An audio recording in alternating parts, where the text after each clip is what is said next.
విష్ణువు మొదలైన దేవతలందరి చేత నమస్కరింపబడిన పాదాలు కలిగిన శివునకు నమస్కరిస్తూ దేవతలంతా భయభక్తులతో రుద్రుణ్ణి స్తుతిస్తూ ఇలా కీర్తించారు.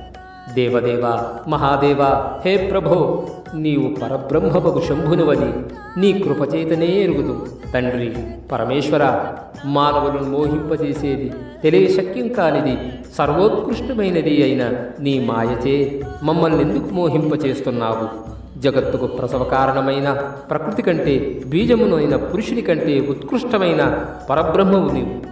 మనసుకు వాక్కుకు అందవు. నీవు స్వేచ్ఛ చేతనే నీ స్వరూపమైన శివశక్తిని వశం చేసుకుని సాలెపురుగు గూటిని నిర్మించుకున్నట్లు ఈ జగత్తును సృష్టించి పాలించి లీలం చేస్తున్నావు. ఇది నీ లీల అంటూ మహేశ్వరుణ్ణి ఇంకా ఇలా స్తుతించారు.